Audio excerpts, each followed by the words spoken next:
এখনও যাইনি, একটু সাজুগুজু ভালো করে করিনি, মেয়ে আসবে তো বন্ধুরা।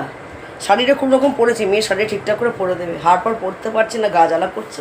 দাদাও এখানে তৈরি হয়ে গেছে, আমি রেডি পুরো। দাদা একদম রেডি হয়ে গেছে, দাদা ব্লেজার পরেছে, দাদা প্রচুর ব্লেজার আছে। এই ব্লেজারটা আমার ব্লেজার অনেক আছে কিন্তু পরি না, ব্ল্যাক আছে।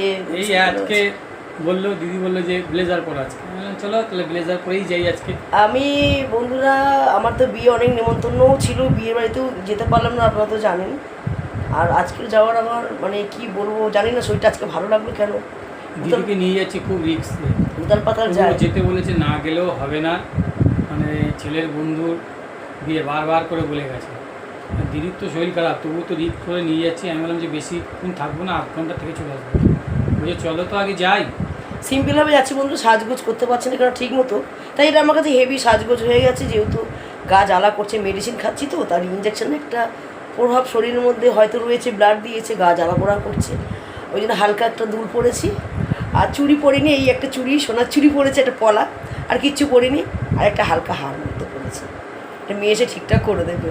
কোনো রকমে যাবো বিয়ে বাড়িতে গিয়ে একটু বউকে গিফট দিয়ে দেবো, গিফটের জন্য শাড়ি কিনেছি বউয়ের জন্য, গিফট দিয়ে কোনোরকম খাওয়া দাওয়া করে বেরিয়ে আসবো। আমি না খেতেও পারি, ঠিক নেই, আমি পানের ডাব্বাটা নিয়ে যাচ্ছি, আমার না খেলেও চলে, ঘরে আবার রান্না আছে, অসুবিধা নেই। তুমি কি খেয়ে আসবে নাকি? দেখি এখন, আমি মাংস খাবো না, আমি যেতে হয় যাচ্ছি। মাংসের কথা শুনে দাদা লেগে যায়, বলে গেছে। হ্যাঁ অনেকবার করে বলেছে, খারাপ দেখাবে। যেহেতু দাদা চিকেন টিকেন খায় না, আমার একটু ভয় লাগে বন্ধু, খেতে একটু ভয় লাগে, বাইরে বাইরে ব্যাপার তো। সেরকম দেখলে দাদা আমাকে গাড়ি করে নিয়ে চলে আসবে, খুব রিস্কে যাচ্ছে, আমি প্রচুর রিস্কে যাচ্ছি। চলো নিয়ে যাবো, ওষুধ নিয়ে যাবো। আর বিয়ে বাড়িতে গিয়ে দেখা হবে আপনাদের সাথে, কিছুটা দেখি ব্লগ করতে পারি কিনা। বিয়ে বাড়িতে এত আওয়াজ বন্ধুরা, তা আমাকে ভয়েস ওভার দিতে হলো। পেছনে মেয়ে হাত দেখাচ্ছে, আর পাশেই আপনাদের দাদা পকোড়া খেতে ব্যস্ত উনি, আর মেয়ে মাঝখানে বসে হাসছে। আর এইবার দাদা তাকিয়েছে, খুব আওয়াজ আসছিলো। আর এটা হচ্ছে বন্ধুর, যার বিয়ে সেই বন্ধুর মা, আমার ছেলের বন্ধুর মা, সবাই সবার মতো ব্যস্ত ছিল। আর এত আওয়াজ হচ্ছে, এত গান টান হচ্ছে স্টেজে, বিশেষ স্টেজ প্রোগ্রাম দিয়েছে, ভালোই মোটামুটি ভিড় হয়েছিল। লাস্টের দিকে তো খুবই ভিড় হয়েছিল, এই সময়টা এখন ফাঁকা ফাঁকা লাগছে, কিন্তু লাস্টের দিকে প্রচুর ভিড় হয়েছিল। আমার শরীরটা তেমন ভালো ছিল না বলে আমি তো কোনো রকম তাড়াতাড়ি করে বেরিয়ে এসেছি, সেরকম কারোর সাথে কথা বলতেও পারিনি। আমি ভিডিও করতে করতে বন্ধুরা আমি স্টেজের দিকে চলে গিয়েছিলাম, আর যে বউয়ের দিকে একটুখানি আমি পিক নিয়ে নিলাম, মানে এত আওয়াজে কারোর সাথে সেরকম কথা বলে ওটা হয়নি। সবাই সবার মুখের দিকে তাকাচ্ছিল, যেহেতু আমি ভিডিও করি বুঝতেই পারছেন, আমার লাজ লজ্জাটা নেই, আমি যেখানে যাই সেখানে ভিডিও করতে থাকি। আর মাঝে মাঝে কিছু কিছু দূরে পারমিশন নিয়ে ভিডিও করতে হয়, যেহেতু এটা আমার ছেলের বন্ধুর বিয়ে। আর সবাই কীভাবে তাকাচ্ছে, ভাবছি যে কী করছে মহিলাটা, অনেকেই অনেক রকম শ্যুট করছে, কিন্তু অনেকেই জানেন না যে আমি ইউটিউব করি, ইউটিউবের জন্য ভিডিওটা করছি। সকালবেলা আমি শ্যুট ইচ্ছা করেই নিইনি, জানি বিয়ে বাড়িতে যেতে হবে আর আমাকে ভিডিও করতে হবে, যেন বাইরে কিছুটা ভিডিও দিলাম। যদি বেশিক্ষণ থাকতাম আরও অনেক লং ভিডিও করতে পারতাম বন্ধুরা, এই ভিডিওটা আমি ছাড়তে পারতাম অনাহারে, মানে ছাড়তে পারতাম, কিন্তু ছাড়তে পারলাম না কেন, এত মিউজিক, এত গান। এই যে মেয়ে কফি খাচ্ছে আর আপনাদের দাদা পকোড়া খাচ্ছে, মেয়ে বাবা দাঁড়িয়ে আছে, আর সামনে দেখুন কি সুন্দর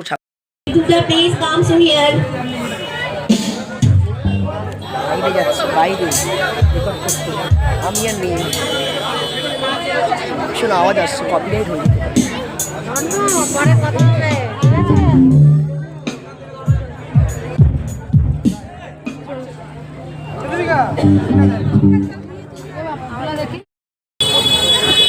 ছেলের বন্ধুর বিয়ে, ছেলের হুদিস নেই, এখানে ফাংশনে বন্ধুরা আওয়াজ আসবে, কপিরাইট হতে পারে, কিছুটা ভয়েস কল করে দেবো।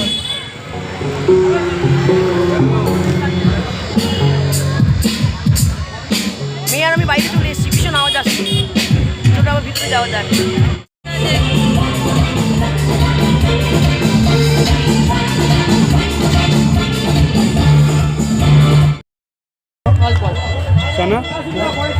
কচুরি আর চানা দিয়ে আমাদের উদ্বোধন হচ্ছে এখন। মেয়ে জামাই আপনাদের দাদা, কচুরি আর চানা পেটে পড়ে গেছে।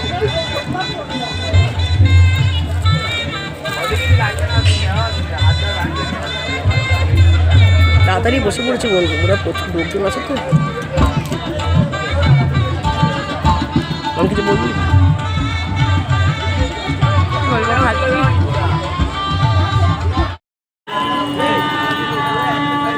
ভাত পড়ে গেল, কাতলা মাছে পড়ে গেল।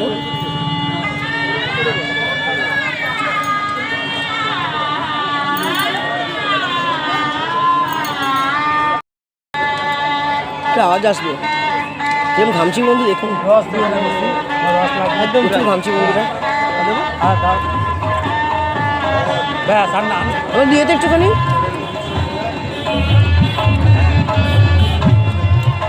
ব্যাস একদম।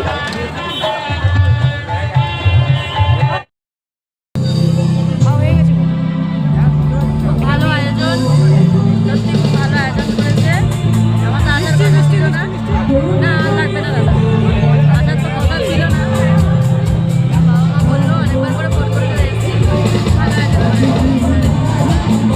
খাওয়া দাওয়া কমপ্লিট হয়ে গেছে, হাতে কিছু পড়ে গেছে, আর তিনটে বাড়ি চলে যাচ্ছে। বন্ধুরা বাড়ি চলে এসেছি, মেয়ে জামাই ওদিক দিয়ে বাড়ি চলে গেছে। আমরা 5 মিনিট পর এলাম। আমরা পাক্কা এলাম 10টাতে বাড়ি চলে এসেছি। আর মেয়ে জামাই 9:15-তে কি 9:30-র মধ্যে মানে বেরিয়ে গেছে বাড়ির দিকে। এবার আমাদের কাছে আসেনি, ও শ্বশুর বাড়ি চলে গেছে। আমি থাকতাম আরও, যা শরীর খারাপ নিয়ে গেছে বন্ধুরা, যদি না যেতাম তাহলে হয়তো কথা উঠতো। দেখা দিয়ে এলাম। আমি আমার মতো বৌমাকে গিফট করলাম, ছেলের বন্ধু বউকে, মানে আমারই বৌমা হলো, আমিও গিফট করলো। বৌমার হাতে গিফট তুলে দিয়ে আমরা একটু গল্প গাছা করলাম বাইরে, একটু চা কফি খেলাম। খেয়ে আমরা খাওয়া দাওয়া করে বেরিয়ে এসেছি। আমি যখন খেতে বসেছি বন্ধুরা, খাচ্ছি তো ঠিকই, দাদা আমাকে ক্যামেরা বাইরে চোখ দেখাচ্ছে যাতে বেশি না খাই। আর আমার খাওয়া তো পুরো একদম ডাক্তারের মানা আছে, উল্টো পাল্টে খেতে পারবো না। তার মধ্যে ভাতের মধ্যে কড়াইশুঁটি পড়েছে, একটু বুঝে বুঝে খেয়েছি। কাতলা মাছটা খেয়েছি, চিকেনটা আমি খাইনি। চিকেনটা পাতে ছিল, বললাম দিতে না, তাও চিকেনটা দিয়েছে। খুব ভয় খেয়ে, দাদাও তো এক পিসও চিকেন খাইনি, আমিও খাইনি। একটু মাছ ভাত খেয়ে বেরিয়ে এসেছি। এসে এবার 10:30 বাজে, এখন আমি ওষুধ খাবো। ওষুধ খাওয়ার জন্যই আমি চলে এসেছি। হাঁপিয়ে যাচ্ছি বন্ধুরা, শরীর তো সুস্থ না, কাকে বলবো। রাগ করলে কেউ যদি রাগও করে, কিছু করার নেই। আগে আমার শরীর, এত বড় শরীর খারাপ থেকে উঠেছি তো, আমার পুরো জার্নি করা মানা। দাদা আমাকে অনেক ভয়ে ভয়ে রিস্কে নিয়ে গেছে, যেহেতু মেয়ে জামাইটা ছিল, না গেলেও খারাপ দেখাবে, বারবার করে বলেছেন, বাড়িতে এসে কার্ড দিয়ে গেছে, যার জন্য গেলাম। একটু বউকেও দেখে এলাম। ছেলে ওখানে আছে, ছেলে এখনও আসেনি। ছেলেকে বললাম খাওয়া দাওয়া করে বাড়ি চলে, বলছে না আমি এখন যাবো না, দেরি করে যাব। স্বাভাবিক, বন্ধু বান্ধবের ব্যাপার আছে। ছেলে বললো মা তুমি সাবধানে বাড়ি চলে যেও। যার জ্বালা সেও, যে যতই আনন্দ করুক মাঝখানে বলে দিল মা সাবধানে বাড়ি চলে যেও। মেয়েও তাই বলে দিল। এসেই মুখ হাত পা দিয়ে একটু বসে পড়লাম, ভিডিওটা শেষ করব। ভিডিওটা শেষ করার পরেই আমি আগে ওষুধটা খেয়ে নেবো। হাঁপিয়ে যাচ্ছি, গাড়ি করে গেছে তাও হাঁপিয়ে যাচ্ছে, হাঁটতে পারি না বন্ধুরা। তার মধ্যে পড়েছে আমি শাড়ি, বুঝতেই পারছেন ডাক্তারবাবু 6 মাস পুরো শাড়ি পরতে মানা করে দিয়েছিলেন আমাকে। খুব কষ্ট করে শাড়িটা পরে, চাদরটা ছিলে পরে, চাদর গায়ে ঢাকা দিয়ে বেরিয়ে গেছি। শীতকাল বললে যেতে পারলাম, গরমকালে যেতে পারতাম না। আমার গলা শুনে বুঝতেই পারছেন কেমন লাগছে, আমার শরীর অস্বস্তি করছে, যতক্ষণ না পেটে ওষুধটা পড়বে আমার। আমি এখানে ভিডিওটা শেষ করে দিচ্ছি বন্ধুরা, বেশি বাড়াবো না। যতটুকু পেরেছি ভিডিও করে দেখিয়েছি ঘরে বাইরে। যদি ভিডিওটি ভালো লেগে থাকে লাইক শেয়ার কমেন্ট করতে ভুলবেন না। আর চ্যানেলটা সাবস্ক্রাইব করে রেখে দেবেন নতুন ভিডিও পাওয়ার জন্য। আগামীকাল দেখা হবে, আজকের মতো টাটা।